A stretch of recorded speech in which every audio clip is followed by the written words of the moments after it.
Shalom, selamat pagi, selamat hari Minggu. Selamat bergabung dengan kami dalam ICA Online. Kami senang Anda dapat bergabung dengan kami. Dan bagi Anda, para orang tua, Anda dapat memanfaatkan materi ICA Kids yang ada di tautan di bawah. Dan untuk Anda yang belum bergabung dengan kelompok grup manapun, Anda juga bisa mencek setiap informasi yang ada di link di bawah untuk bisa bergabung dengan setiap Go Group yang ada. Baik, pagi ini bacaan kita terambil dalam Daniel pasal yang kelima, ayat 1 sampai yang ketiga. Saya akan bacakan untuk kita semua beberapa ayat dan Bapak Ibu, saudara-saudari sekalian bisa menyimaknya. Daniel 5 ayat 1, Raja Belteshazzar mengadakan perjamuan yang besar untuk para pembesarnya, 1.000 orang jumlahnya. Dan di hadapan 1.000 orang itu, ia minum-minum anggur. Dalam keadaan mabuk anggur, Belteshazzar meminta orang membawa perkakas dari emas dan perak yang telah diambil oleh Nebukadnezar, ayahnya, dari dalam bait suci di Yerusalem, supaya raja dan para pembesarnya, para istri dan para gundik, mereka minum dari perkakas itu. Kemudian dibawalah perkakas itu dari emas dan perak yang diambil dari bait suci rumah Allah di Yerusalem. Lalu raja dan para pembesarnya, para istri dan para gundik mereka minum dari perkakas itu. Mereka minum anggur dan memuji-muji dewa dari emas dan perak, tembaga, besi, kayu, dan batu. Pada waktu itu juga tampaklah jari-jari tangan manusia menulis pada kapur dinding istana raja, di depan kaki Dian, dan raja melihat punggung tangan yang sedang menulis itu. Lalu raja menjadi pucat, dan pikiran-pikirannya menggelisahkan dia. Sendi-sendi pangkal pahanya menjadi lemas, dan lututnya berbenturan. Kemudian berseru raja dengan keras, supaya para ahli jampi, para kasdim, dan para ahli nujum dibawa menghadap. Berkatalah raja kepada orang bijaksana di Babel itu, setiap orang yang dapat membaca tulisan ini dan dapat memberitahukan maknanya kepadaku, kepadanya akan dikenakan pakaian dari kain ungu, dan lehernya akan dikalungkan rantai emas. Dan di dalam kerajaanku, ia akan mempunyai kekuasaan sebagai orang ketiga.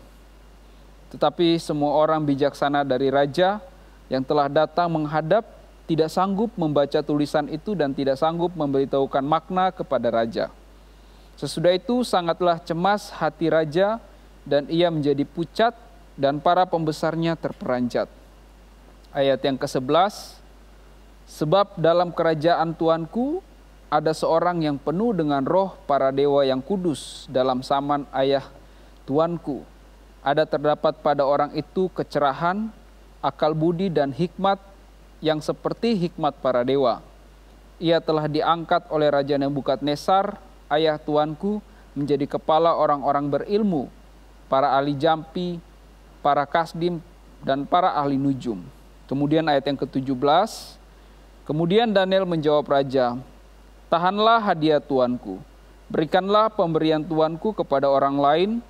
Namun demikian aku akan membaca tulisan itu bagi raja dan memberitahukan maknanya kepada tuanku. Ayat yang ke-18, ya tuanku raja, Allah yang maha tinggi telah memberikan kekuatan sebagai raja, kebesaran, kemuliaan, dan keluhuran kepada Nebukadnezar ayah tuanku. Dan oleh karena kebesaran yang telah diberikannya kepada, maka takut dan gentarlah terhadap dia orang-orang dari segala bangsa, suku bangsa dan bahasa. Dibunuhnya siapa yang dikehendakinya dan dibiarkannya hidup siapa yang dikehendakinya. Ditinggikan siapa yang dikehendakinya dan direndahkannya siapa yang dikehendakinya. Tetapi ketika ia menjadi tinggi hati dan keras kepala, sehingga berlaku terlalu angkuh, maka ia dijatuhkan dari tahta kerajaannya, dan kemudian diambil daripadanya.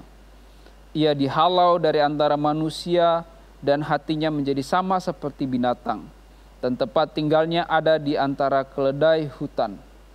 Kepadanya diberikan makan rumput seperti kepada lembu, dan tubuhnya basah oleh embun dari langit, sampai ia mengakui bahwa Allah yang Maha Tinggi berkuasa atas kerajaan manusia dan mengangkat siapa yang dikehendakinya untuk kedudukan itu. Tetapi tuanku Raja Belsyazar anaknya tidak merendahkan diri, walaupun tuanku mengetahui semuanya ini. Tuanku meninggikan diri terhadap yang berkuasa di sorga. Perkakas dari baitnya dibawa orang kepada tuanku, lalu tuanku serta para pembesar tuanku, para istri, para gundik tuanku telah minum anggur dari perkakas itu. Tuanku telah memuji-muji dewa-dewa dari perak, emas, dari tembaga, besi, kayu, dan batu, yang tidak dapat melihat atau mendengar atau mengetahui, dan tidak tuanku muliakan Allah, yang mengenggam nafas tuanku dan menentukan segala jalan tuanku. Sebab itu ia menyuruh punggung tangan itu dan dituliskanlah tulisan ini. Maka inilah tulisan yang tertulis itu, Mene Mene Tekel Ufarsin. Dan inilah makna perkataan itu, Mene, masa pemerintahan tuanku dihitung oleh Allah dan telah diakhiri. Tekel, tuanku ditimbang dengan neraca dan didapati terlalu ringan. Peres, kerajaan tuanku dipecah dan diberikan kepada orang Media dan Persia. Lalu atas tita Belsyazar dikenakan kepada Daniel pakaian dari kain ungu, dan kepada lehernya dikalungkan rantai emas. Dan dimaklumkanlah tentang dia bahwa di dalam kerajaan ia mempunyai kekuasaan sebagai orang ketiga. Pada malam itu juga terbunuhlah Belsyazar, raja orang Kasdim itu. Baik, demikian firman Tuhan yang kita baca. Judul firman Tuhan pagi hari ini yaitu tentang tulisan di dinding atau datangnya sang hakim. Kata corona itu berasal dari bahasa Latin yang berarti mahkota. Sebuah mahkota adalah simbol dari kuasa dan otoritas. Demikian pula virus corona yang sudah lebih dari 1 tahun ini menjadi pandemi, yang memiliki kuasa yang sangat besar untuk meluluhlantakkan hampir semua aspek kehidupan manusia. Pandemi telah merenggut banyak hal. Pandemi telah merenggut pekerjaan, finansial, kesehatan, jaminan keuangan, hingga orang-orang yang kita cintai. Virus ini juga berdampak pada gereja-gereja di seluruh dunia, sehingga tidak bisa lagi melaksanakan ibadah yang seperti biasanya. Dalam kondisi yang seperti ini, banyak orang mempertanyakan tentang keberadaan Allah. Di manakah Tuhan? Pertanyaan kapan penderitaan akibat pandemi ini berakhir mirip dengan pergumulan yang sedang dialami umat Israel dalam pembuangan di Babel dalam konteks kitab Daniel. Orang Israel yang berada dalam pembuangan di Babel dan dalam penderitaan terus bertanya-tanya, bagaimana akhir dari nasib kami? Kapan penderitaan dalam masa pembuangan ini berakhir? Kapan kami akan kembali ke tanah perjanjian? Kapan keadaan kami dipulihkan? Kapan kami bebas dan merdeka? Yesaya 40 ayat 27 mencatat keluh kesah umat Israel yang sedang berada dalam pembuangan yang ada di Babel yang penuh dengan pergumulan yang tidak terjawab, di mana mereka mengungkapkan, hidupku tersembunyi dari Tuhan dan hakku tidak diperhatikan Allahku. Bagian terberat dari pergumulan dan penderitaan dalam pembuangan di Babel adalah pergumulan-pergumulan yang tidak berakhir dan tidak terjawab. Sehingga kadang-kadang mereka berpikir, mengapa Tuhan tidak bertindak? Mengapa Tuhan tidak melakukan apapun? Mengapa Tuhan tidak menjawab doa-doa dan harapan kami? Di manakah Dia? Apakah Dia melupakan kami? Berbagai pertanyaan akibat penderitaan ini juga memimpin kita pada proses hidup beriman yang tidak mudah untuk dilalui. Lalu, apa kebenaran yang kita terima dan kita pegang lewat firman Tuhan yang dicatat oleh Daniel pada pasal yang kelima ini? Kebenaran pertama adalah kehendak Tuhan untuk hidup kita dipimpin oleh Roh Allah. Melalui tulisan di dinding dalam Daniel 5, umat Israel pada masa itu maupun kita pada saat ini sedang diperhadapkan pada pilihan hidup yang jelas. Pilihan hidup yang mungkin pertama, kita bisa memilih hidup seperti Belsyazar, Raja Babel, yang memilih untuk dikendalikan oleh kesombongannya. Dalam ayat 1-4, kita diperlihatkan tindakan Raja Babel yang dengan sengaja memerintahkan untuk membawa perkakas-perkakas bait Allah yang telah dirampas di Yerusalem untuk dipamerkan dan digunakan untuk pesta anggur sambil memuji-muji dewa perak, dewa emas, dewa tembaga, dewa kayu, besi, dan batu. Perlu kita ingat bahwa keyakinan umum pada masa itu ketika satu kerajaan berhasil dikalahkan, maka yang dikalahkan bukan hanya kerajaannya, bukan hanya pasukannya, bukan hanya juga penduduknya, tetapi Tuhan atau dewa dari keyakinan suatu kerajaan itu juga dikalahkan. Dalam kerangka berpikir inilah Raja Babel dalam Daniel pasal yang kelima dengan bangga dan sombong merasa telah menaklukkan Allah Israel. Bahkan pada ayat yang ke-22 sampai 23 mencatat bahwa Raja Babel dengan angkuhnya tidak mau merendahkan diri dari dosa dan kesombongannya, walaupun ia telah menyaksikan kebesaran kuasa Allah atas ayahnya raja terdahulu. Baginya pesan Tuhan lewat tulisan di dinding tidak ada artinya setelah diterjemahkan oleh Daniel. Raja Babel tidak mau mengakui dan tunduk pada otoritas Tuhan. Dan kita melihat pada ayat 24-28, ini adalah ayat-ayat yang bernuansa militer, di mana Allah memerangi Raja Babel yang congkak dan sombong. Allah memusuhinya, Allah mengancungkan tangan atas Raja Babel. Dengan demikian, Allah tidak pernah berpihak pada orang-orang yang sombong. Mengapa? Sebab orang yang sombong selalu mengandalkan dirinya sendiri. Bahkan orang yang sombong sulit untuk memuji Tuhan. Sebab yang ada dalam dirinya ialah kebesaran dirinya, kepentingannya, dan kekuasaannya. Hal inilah yang tercermin dari Raja Babel dan para pembesarnya. Selain itu ada hal yang menarik pada Daniel 5 ayat 6 dan 7. Kita menjumpai bahwa akar dari rasa takut Raja Babel adalah kesombongan. Sebab orang yang sombong akan cenderung mengandalkan kekuatannya, mengandalkan hartanya, dan mengandalkan kekuasaannya. Dan pada ayat yang ke-7, Raja Babel merasa dengan kekayaan, kekuasaannya, mampu untuk memahami arti tulisan di dinding. Inilah yang menjadi alasan mengapa Daniel pada ayat yang ke-17 menolak berbagai pemberian-pemberian dari Raja Babel. Di sini Daniel mensejajarkan ketundukan dengan kerendahan hati. Daniel pasal 5 juga memperlihatkan rasa takut yang disebabkan oleh kesombongan. Itu berarti bahwa kita tidak mungkin tunduk pada pimpinan Tuhan kalau kita sombong, angkuh, dan congkak. Ketundukan pada pimpinan Roh Tuhan bukanlah sebuah pilihan. Karena memang kita harus tunduk pada otoritas pimpinan Tuhan dalam hidup kita. Namun, kecenderungan manusia adalah mengikuti kata hatinya dan keinginannya sendiri. Tuhan ingin kita tunduk pada kehendaknya. Atau kita bisa hidup seperti Daniel, yang hidupnya dikendalikan oleh Roh Allah. Daniel mampu untuk tetap setia pada Tuhan, meskipun belum mengalami pembebasan dari pembuangan.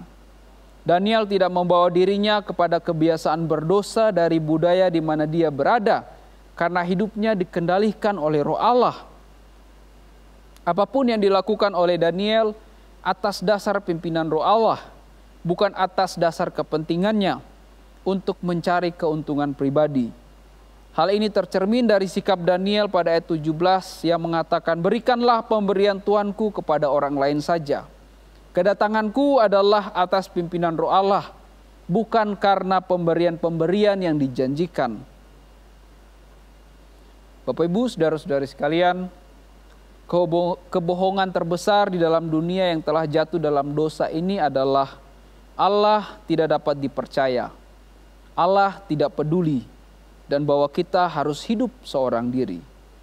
Ini adalah jebakan yang kerap kali muncul dalam benak kita saat badai pergumulan menyerang hidup kita. Apalagi pada masa-masa pandemi ini. Saat hidup kita dipimpin oleh Roh Tuhan, maka orientasi hidup kita menjadi berbeda. Tujuan hidup kita bukan lagi soal kenyamanan hidup kita, tetapi tentang kehendak Tuhan atas hidup kita dalam setiap situasi yang terjadi. Saat kita dipimpin oleh Roh Allah, ada proses pemurnian motivasi lewat berbagai situasi sulit yang sedang kita alami. Dan kita akan mengerti pentingnya arti hidup bergantung pada pimpinan Tuhan. Dan kebenaran kedua adalah kehendak Tuhan untuk hidup kita memperoleh pengharapan yang memotivasi kesetiaan pada Tuhan. Dalam Daniel 5 terdapat sebuah pola. Ketika Allah mau melakukan sesuatu untuk umatnya, maka bukan umat yang mencari Allah, tetapi Allah yang berinisiatif untuk menjangkau manusia. Ini adalah pola umum dalam kitab suci. Di sini Allah menjumpai Raja Babel dan Daniel lewat tulisan di dinding. Di sini ada pesan dan teguran yang dilanjutkan dengan pesan penghukuman pada ayat yang ke-30. Berita penghukuman Raja Babel juga mengandung kabar pengharapan bagi umat Israel di Babel. Penghukuman Tuhan atas Raja Babel adalah bentuk pengukuhan bahwa yang berkuasa bukanlah Raja Babel, tetapi Tuhan itu sendiri. Itu sebabnya dalam Daniel pasal yang kelima ini ditulis secara khusus menggunakan bahasa Aram. Bahasa yang umum dipergunakan oleh kerajaan-kerajaan kuno pada zaman itu.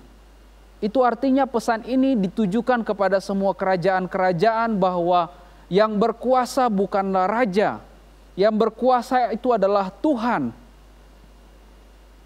Dia yang memegang kendali atas seluruh raja-raja yang ada. Dan ini juga memberikan jawaban dari pertanyaan umat, di manakah Tuhan? Lalu apakah saat itu juga mereka dibebaskan dari pembuangan? Tidak. Bapak Ibu, kita perlu ingat, janji selalu diikuti dengan penggenapan. Namun waktu di antara ketika janji itu diberikan sampai dengan penggenapannya, ini adalah waktu-waktu yang kritis. Kita akan bergumul di antara waktu-waktu dalam masa-masa penantian. Sehingga pertanyaan yang selalu muncul adalah kapan, kapan, dan kapan.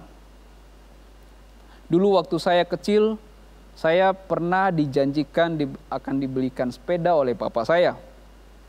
Dan hampir setiap hari, setiap kali saya ketemu papa saya akan bertanya kapan saya diberikan sepeda, kapan. Hingga akhirnya papa saya mengatakan dalam bulan tertentu. Dan yang terjadi adalah setiap hari pagi dan sore saya selalu datang di depan kalender, saya hitung. Saya tidak sabar menanti kapan pemberian itu diberikan. Ada dorongan dalam hati saya yang membutuhkan jawaban pasti kapan janji itu akan digenapi. Saya juga membayangkan umat Tuhan di Babel yang terus bertanya kepada Daniel yang dikenal bijak dan mampu mengartikan peristiwa yang akan terjadi di masa depan. Selalu bertanya, kapan waktunya kami bebas? Kapan waktunya kami kembali ke tanah perjanjian? Mungkin ini adalah pembahasan, percakapan antara umat Israel sehari-hari saat mereka berjumpa dengan Daniel. Seolah-olah penantian mereka tidak ada artinya sama sekali. Mereka telah hilang harapan dan berujung pada berhentinya kesetiaan iman pada Tuhan. Namun di sini bagi Allah, isunya bukanlah soal waktu. Kalau kita baca dalam 2 Petrus 3 ayat 8, bagi Allah satu hari sama dengan 1000 tahun, dan 1000 tahun sama seperti satu hari. Jadi soal durasi waktu di hadapan Allah itu tidak ada artinya dan tidak penting bagi Allah. Tapi perhatikan ini, tapi saat kita sedang menanti penggenapan janji itu, waktu penantian itulah yang dipakai Allah untuk mendewasakan dan membentuk iman dan kesetiaan kita kepada Tuhan. Perhatikan yang saya tandai ini. Waktu penantian itulah yang dipakai Allah untuk mendewasakan dan membentuk iman dan kesetiaan kita kepada Tuhan. Tuhan membentuk iman dan kesetiaan umat dalam masa-masa penantian. Mungkin sama dengan kita pada masa-masa ini. Iman kita, kesetiaan kita sedang dibentuk Tuhan dalam masa-masa yang tidak mudah. Itu sebabnya kalau kita membaca dalam Daniel pasal yang ke-9, seharusnya umat Israel itu akan dibebaskan setelah mereka hanya menjalani hukuman selama 70 tahun dalam pembuangan di Babel. Berdasarkan kitab Yeremia yang diteliti oleh Daniel dalam Daniel 9 ayat yang kedua. Tetapi kemudian kalau kita baca selanjutnya, malaikat Tuhan datang kepada Daniel dan berkata, penghukuman itu akan berlanjut 7 kali lebih lama. Dalam Daniel 9 ayat yang ke-25. Dari 70 tahun kemudian menjadi 490 tahun. Itu adalah durasi waktu yang lama.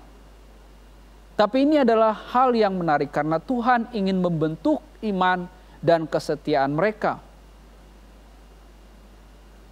Sehingga saat penggenapan janji itu terjadi, maka karakter iman dan kesetiaan kita pun sudah siap untuk menerima penggenapan janji itu.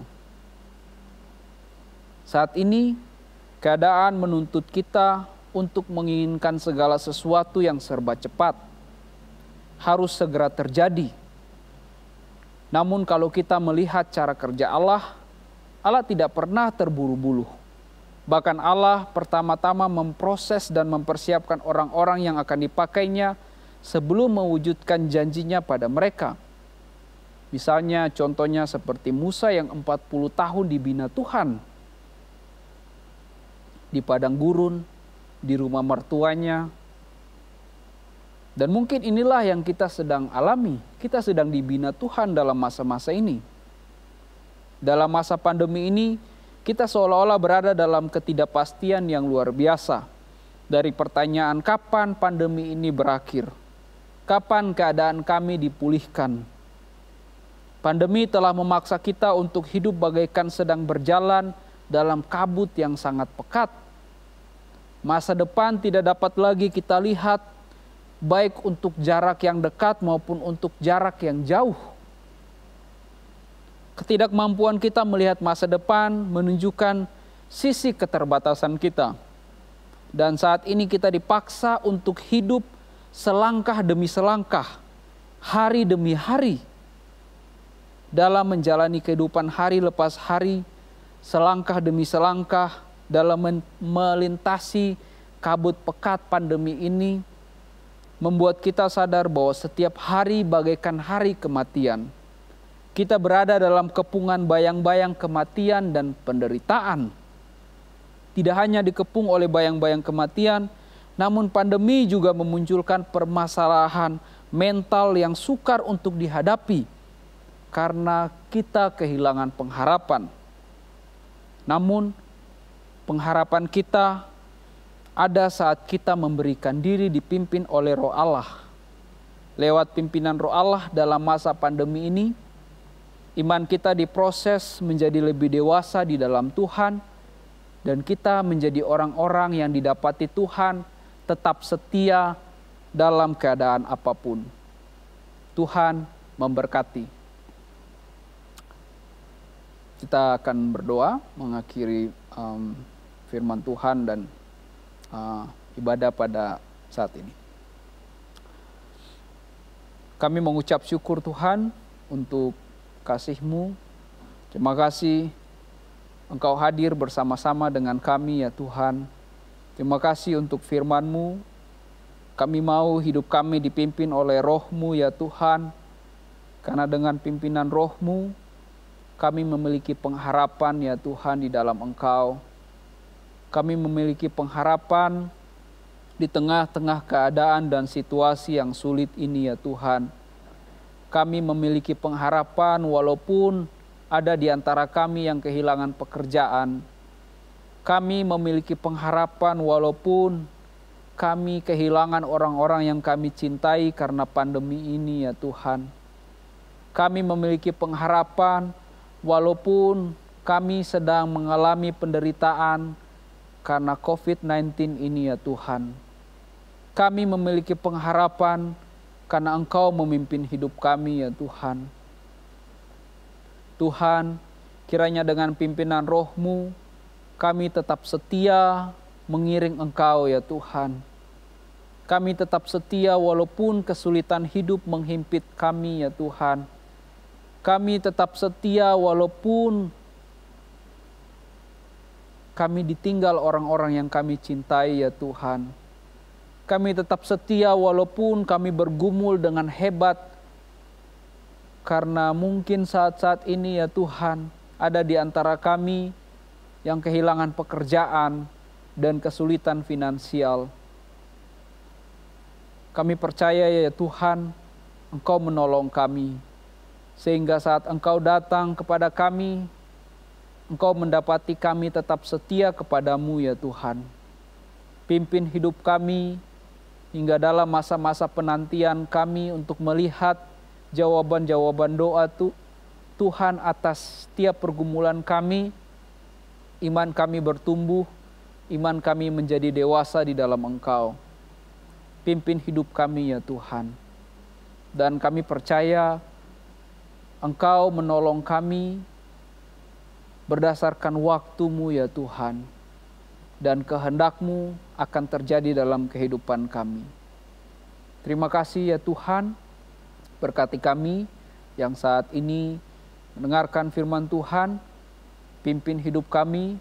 Dan kami percaya ya Tuhan, Roh Kudus terus tinggal dalam hati dan pikiran kami untuk menolong kami berjalan dari hari lepas hari dalam setiap pergumulan yang harus kami pikul ya Tuhan.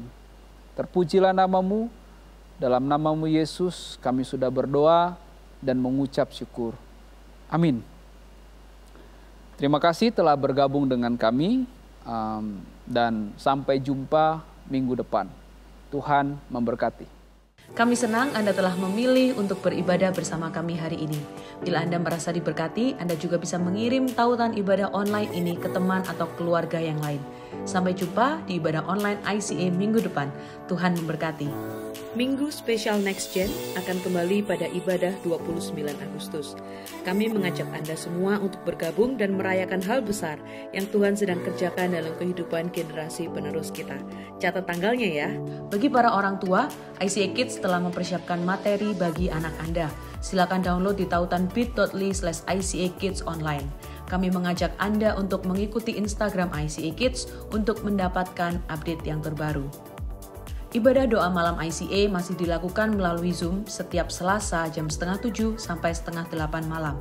Periksa Instagram ICA untuk mendapatkan Zoom passwordnya. Mari bersama berdoa di tengah situasi pandemi seperti saat ini. Anda bisa memberikan persembahan melalui transfer antar rekening atau cukup scan QR Code yang ada di layar sesuai dengan tujuan persembahan Anda. Kunjungi website ICA untuk informasi yang lebih lengkap. Bila Anda rindu untuk didoakan, Anda cukup mengisi form di tautan bit.ly/ICA Prayer Online. Pastoral Team dan Prayer Team ICA akan siap berdoa bagi Anda. Mari follow ICA Surabaya di semua media sosial kami, agar Anda bisa mendapatkan informasi dan update yang terbaru tentang ICA. Sudahkah Anda mengikuti ibadah online ICA melalui aplikasi Church Center? Hanya dengan memilih gambar menu Church di bagian bawah layar, Anda bisa menyaksikan ibadah ICA, juga bisa berinteraksi dengan jemaat yang lainnya. Bagi Anda yang belum mendownload aplikasi ini, kami mengajak Anda untuk mencobanya sekarang. Satu aplikasi untuk semua hal tentang ICA. Tunggu apa lagi? Download sekarang juga.